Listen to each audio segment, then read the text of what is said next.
Hi, everybody. Welcome to actually a very special edition of Conversation with Calvin, We the Species. And I'm looking, and we're actually 18 days away from Christmas. So I'm putting this into chronological perspective. And since this is going on the channel immediately, this is right off the hot presses. This is a very special edition because we're going to be talking about a very special charity. Love lifts us up. And I always marvel at the universe and how the universe kind of reaches out and connects, and the connection began with Julianna August, who we'll talk to in a minute. And we have Pastor George Kaden with us. The official title of this segment, Pastor George Kaden Julianna August, who's a Master of Social Work at Rutgers, LLUU, Love Lifts Us Up.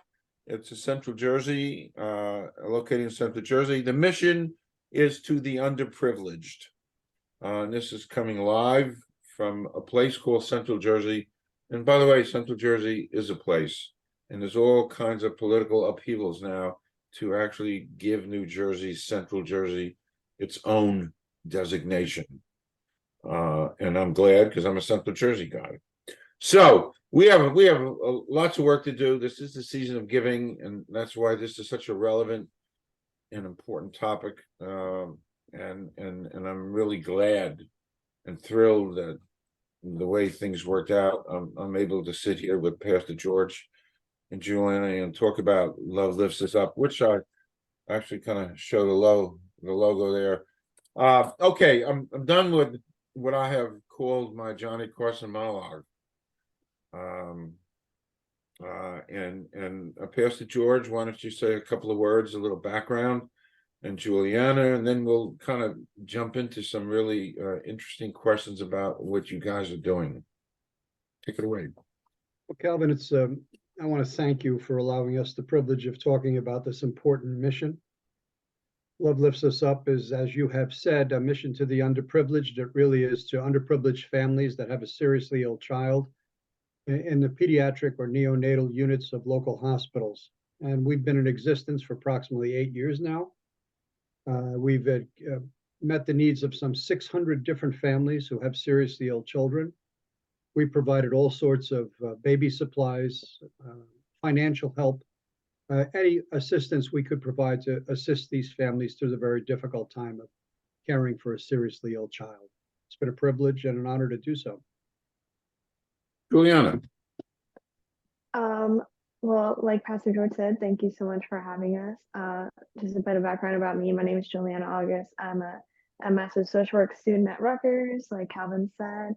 I have a BA in psychology from the College in New Jersey, so a big background in human behavior, helping people. I'm a part of the child and adolescent well-being program at Rutgers, and I'm an intern for Love Lifts Us Up since August.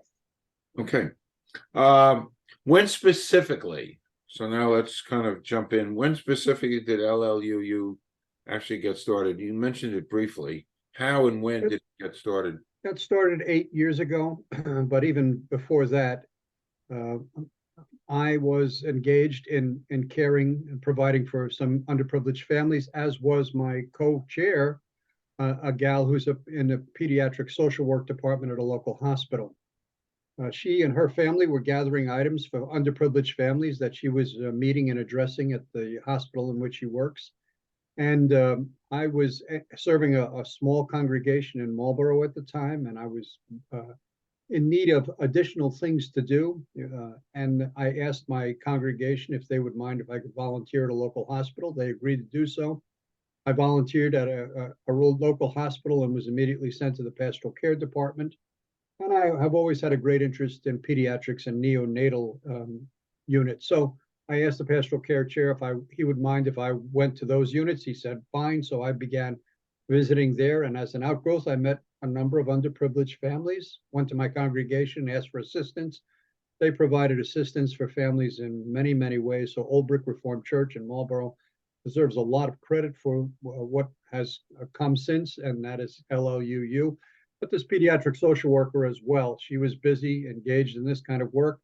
we found out that each of us was doing our own separate thing and realized we had a lot in common. So we merged our efforts. And as an outgrowth, Love Lifts Us Up was originated and created. And again, it's been in existence for about 8 years now. Okay. Okay. I'm always curious how things, the ideas and the energies that come together to get something like this started. But what were some of the struggles that you had to get this up and going? Well, we had a couple of struggles. We wanted to get the word out that we were beginning this new work. So that was important. What we did was we sent out 80 letters to local churches and synagogues in the central Jersey area to find out if there might be congregations and synagogues or churches that might be interested in sending representation. Of those 80 letters, we had, I think, 2 or 3 congregations that responded. We called a public meeting, and we gathered some folks. And as an outgrowth of that, we at least began with a small core group of people who had a great deal of interest in caring for children. And whenever you're talking about children, as soon as you start getting the word out, people's hearts get touched. And that's what happened here.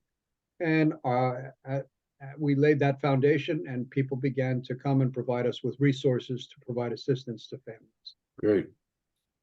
Juliana, as a college student, how did you get involved in LLUU?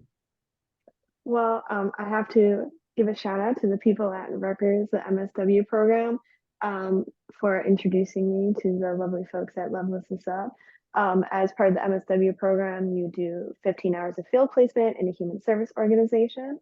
And so I was given a list of organizations that I could work for. I chose Love Lifts Us Up because I have a real passion for helping children, helping young people. And this organization just really seemed to fit that. And I've had an incredible time here. Everyone is so kind, and the work is just very fulfilling. So I'm very happy that I was connected with Love Lifts Us Up. That's great. Personally, I always love to see Gen Zs, of which you are one, doing so much more in being out in the world, because it's your world to inherit. And as a former teacher at Rutgers, just a couple of years ago, and working with Gen Zs, and now actively mentoring Gen Zs, I just took one of my mentee students to a basketball game on Saturday, and I get such a thrill personally when I see what Gen Zs are doing. Stereotypically, there's always pictures of them, texting and doing this. So it's a rewarding feeling for me to see you involved in something as meaningful as this. It kind of restores, maybe I'm going biblical, it restores the soul. I don't know if that's a biblical, but it restores the soul to see this kind of stuff. For somebody on the other side of the, as a septuagenarian, to see what the meaningful stuff that you're doing, and the fact that you got involved. But anyway, it's a little praise statement. May I comment? Yes. She's been great. She's been a real joy and a pleasure to have in our organization. She brings such tremendous skills with her, and she's just been an asset. She has a compassionate heart, and it's been wonderful just to have her present, along with her mom, as part of our organization, which has been great. Great. Thank you. How many members do you guys have now? It varies. It's between 10 and 15. Our numbers have been increasing. This past meeting we had this past week, our numbers were up a little bit, and that's good. Prior to COVID, we were doing okay, and then COVID unfortunately set us back, as it did in so many areas of life. But I have to tell you, recently, through people like Juliana and others, our publicity has been reaching out to more people. It seems like more and more people are becoming attracted to the organization, and that's just benefiting us. So we're growing. Okay, great. All right. Because I always love to personalize. Before we jump back into LLUU, just going off topic briefly, as an interviewer, there's always some questions that I kind of forewarned you I'd be doing this. So anyway, you can or cannot answer. It's fine, but I always like to to get close to the people I'm interviewing. So here goes. Excluding family or friends, somebody living and dead you'd like to spend a day with. And there's no rules. It could be more than one. Just throw it out there. Go ahead, Juliana. I've always thought that it would be interesting to spend the day with Marilyn Monroe because she had such like a fascinating life and it just ended like too soon. So I would love to talk to her, to hear her stories, her opinions. I would love to know what she thinks about like 2023. I bet she'd have some very interesting takes. So that's my answer. Great answer. Well, Calvin, I'm a spiritual person, so I have one person in particular in mind. I look forward to spending a lot of days with Jesus eventually. In terms of people in this lifetime right now, people that I love historical biographies, and two people that have always fascinated me. They are gone, but Winston Churchill and Queen Elizabeth. I have loved both characters historically. They are two people I would have enjoyed spending some time with. Okay, great answers. Marilyn Monroe, I read a I'd lot like to hear about. more about that, huh? Well, Calvin? no, but she's a fascinating Yeah. person, and way she played a lot of silly roles, but this was a brilliant woman, and it's funny. You said Winston Churchill, and I've been watching, especially through the pandemic, obsessively stuff about World War II, documentary after documentary after documentary, and of course Winston Churchill is in the middle of that. And I listen, I know we all understand and grasp, but this man, along with Franklin Roosevelt, helped to save the world. And today is, of course, commemorating Pearl Harbor Day. Pearl Harbor Day. Yep. And it's Franklin Roosevelt and Winston Churchill spent a lot of people don't know this, but Winston, before the war, as the war was developing, Winston Churchill came here, spent 3 weeks at the White House. Eleanor wasn't too happy about having a guest for 3 weeks, but they spent 3 weeks together to get to know each other and to really understand each other and to strategize and to plan above and beyond the fact they met, on battleships and in Yalta and all that other stuff. But I don't know if you've ever been up to the Roosevelt Library in Hyde Park. I haven't. But there is a room there where it says Winston Churchill stayed. Wow. It's a great place to visit. I would love to visit. And again, I don't know if we all grasp, but had England fallen, there'd be no more opportunity for us to intervene, and the continent would have fallen down, and who knows what would have happened. And it was Roosevelt's friendship with Winston Churchill that and that allegiance that got Roosevelt to do a lot of things that he did. Lend-Lease, we didn't want to get involved with isolationists, but Churchill was such a driving force.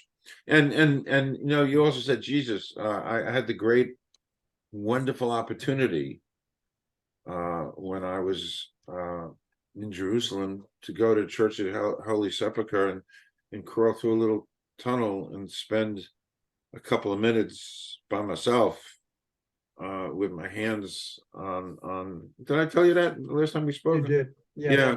So that I can never describe, the feeling of being there and feeling the energy. But anyway, moving on, back to business. We go off on tangents here. So where and how do donations to LLUU come from? All of our donations really are from private donors, people who hear about us, have a heart for children and their needs. A number of churches have supported us financially. We have probably 100 to 150 people on our email list who provide us with donations throughout the year. We don't have a large budget by any stretch, In fact, all the money that comes in just about immediately goes out, Calvin. So we're, we have a very minimal budget that we have from month to month, but the money keeps coming in and it keeps going out to benefit families, and that's all we're grateful for. Okay. Visions for LLUU in the future as you continue to grow this. Maybe Juliana should speak to this. So what I would love to see happen is for us to maybe get like a brick and mortar location, because we currently have a storage unit, but we don't have any like physical space. So I would love to see a physical location where we could store things and we can have people there, have things shipped there. I would also love to see more young people get involved, people who are passionate about human service, about social work, things like this. Have them involved with us, and yeah, just see it grow and continue to do the amazing work that they do. Okay. And there are, one area of that I would love to see us pursue at some point. Now, we haven't been able to do that because we have limited human resources, is to follow up with the families who we help. There are, again, some 600 families out there that along the way we have helped. Periodically, I might hear from one or two of them, but very rarely do we hear from a lot of them. It would be wonderful to be able to follow up with those families. If we had larger human resources that we could do that, keep posted about them, to continue to provide prayer support and assistance in whatever ways we might be able to. That would be wonderful. Do you have any, does a story or two jump out of the impact that you've made? I must tell you, this is very difficult for me because you only asked for one or two. Calvin, I have a ton of them, but obviously we can't do them all here. I would be happy to share one or two with you, though. One that always jumps out at me is the pediatric social worker once asked me. She also works in the maternity unit in a local hospital. She asked me if I would visit with a woman that she came to know who was expecting a child. The woman was going to give birth to a stillborn child.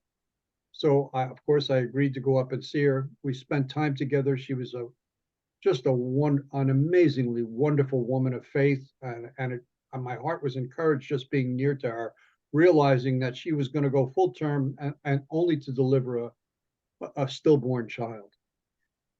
As a follow-up to that, once she gave birth to the child and she went on with her life, she had other children at home. They were underprivileged, and she could not afford to pay the funeral expenses of her child. Love Lifts Us Up stepped in to provide financial resources to assist with the funeral expenses. He lived a distance away, so I took the money that we provided up to the funeral parlor, and I met her there the day that she was burying her baby. I provided the money from Love Lifts Us Up to the funeral director to assist with the funeral costs, but he was at that child's casket that day. And I spent about 45 minutes to an hour with her at the baby's casket. And it was one of the most moving, touching experiences I've had in ministry. She was a woman, again, of great faith. She and I spent a wonderful time together praying and talking and sharing about this precious child who was so dear to her that she had just lost. In the midst of all of that, I happened to look back over my shoulder, and there, standing at the doorway, because we were in one of the rooms at the funeral parlor, was a woman who I later found out worked at the funeral parlor, and she was crying her eyes out watching the scene of this mother at the casket of her baby. She was a mom as well, obviously. And beyond that, the woman, after we parted that day, I came to discover, as I indicated, she had two other children, but she also had a disabled husband. Love Lifts Us Up was able to step in and provide assistance to the disabled husband, and also provide assistance to the other two children that she was raising at home. That's just one of a whole lot of stories that I could share with you about encounters that we have had with people who are in need. Wow. There's always this spiritual element, the spirit of God, and that plays a part in LLUU, this ecumenical spirit. and you've gotten so many ecumenical entities involved in this, correct? I'm sorry, I didn't hear all that. You said Well, correct. I mean, you've got Yes. spirit and God and so many local ecumenical places No involved. question, Calvin. You know, we have people from a number of different faith communities, Jewish folks. We have a number of different Christian congregations from Catholic backgrounds, from various Protestant backgrounds. We share our efforts together, and we possess a spiritual perspective. We believe that this is a godly work that we're doing, an important work that God has called us to, and it's a blessing for us to serve in this way. Okay.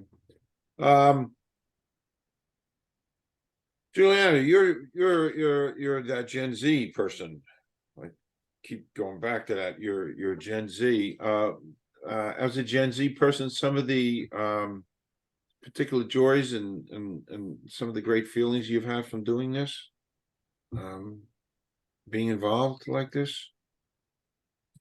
Yeah, so I think that Gen Z particularly, despite maybe the stereotypes people have, is that we're very passionate about helping out each other, and we're very aware of the issues that are happening within our community. So that's what called me to social work, is wanting to really help people out, and this organization is a great way to do so. I think that being able to help out the children, the babies that really need us, help their families, is just such rewarding work.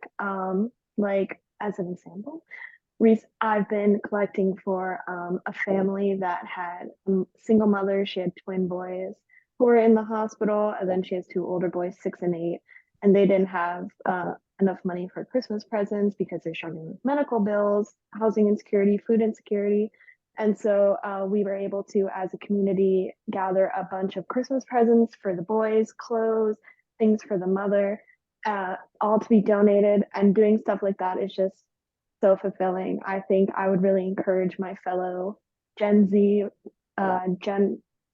whatever generation is under us, basically just any young people who want to get involved, please do so. It is such fulfilling work, and we could really use you. Yeah. That's Calvin, great. may I add, Juliana and her mom attended St. Clement's, do you not? Yes. In Matawan. They went to their congregation and mentioned about the work that we're doing in their congregation. You can't imagine the stuff that they gathered for us, Calvin, is just, Wow. it was a whole load of stuff that they provided to Love Lifts Us Up to be able to give to families in need. It was very, very gracious of them to do so. Wow, that's great.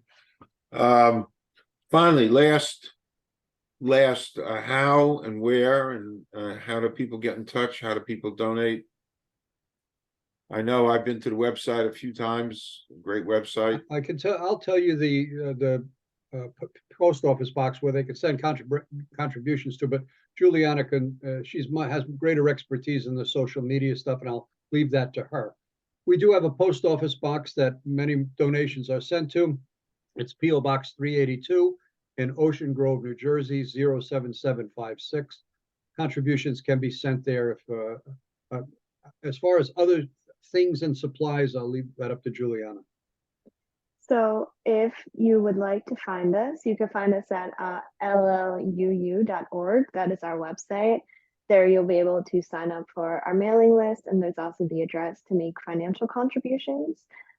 If you would like to get involved, volunteer in other ways, or have me add you to our mailing list, you could send us an email, info@LLUU.org. You can find all of our links at linktr.ee/Love Lifts Us Up, where you'll find a link to our Amazon wish list, to have physical donations sent. And on Facebook, you can find us Love Lifts Us Up. We have the pink profile picture, love.liftsusup on Instagram, and at Love Lifts Us Up on TikTok. And again, all of that is available on our link tree if you head there. Perfect. I'm going to check all this out. So I've never done this before. I've been doing this for 3.5 years. what we're doing now is going up in an hour because time is of the essence, and we've got to keep looking at the there has to be a way to slow down the arrival of Christmas. You know, stretch it out just a little bit more because it and you know, Well, Pastor George, you and I are of the older persuasion, and it seems every year it just accelerates. And let's not forget Hanukkah is tomorrow night too, if Yes, I'm it not is. mistaken, Calvin. Yes, it So is. the Jewish community will be celebrating that celebration in their life, and then comes Christmas. So they're back-to-back wonderful holidays Wonderful. where we can remember others, and it's important. Just wonderful, wonderful holidays. So you know, 3 weeks ago I started listening to Time Life Christmas traditional music. I have it on Pandora, I have it on Sirius, I have my CD, DVD, and so I get into the spirit like 3-4 weeks ago, you know, somewhere around Thanksgiving, and I'll continue that into like the second week in January. I don't want to relinquish my Christmas music. And actually, some years ago, I discovered Pavarotti singing Adeste Fidelis in Montreal, and it just resonated with me, everything about it. So the OCD in me listened to Pavarotti sing Adeste Fidelis for 3 hours straight, until my wife said, "Isn't that enough, Calvin?" And I said, "No." So anyway, this has been great, truly, and do come back. And I mentioned that we can do panels, we can do anything. We can do anything, because what you're doing is wonderful, and it's needed 365 days a year and beyond. And again, I'm so thankful for the universe. That part was Arlen, who helped connect us, Juliana, and the rest, and the synchronicity and the commonality, and bumping into you, sort of bumping into you last week, Pastor George. So this is all good cosmic stuff. So I'm aboard and to spread the word, and wishing you merry, happy, healthy, all good things, and to And be to you as well, continued. Calvin. Thank you so much. Yeah, my pleasure. Don't leave. I'm going to just stop recording for everybody to, and all this information will be where everybody can find it and access it, and to be continued with you both. Thank you. Thank you.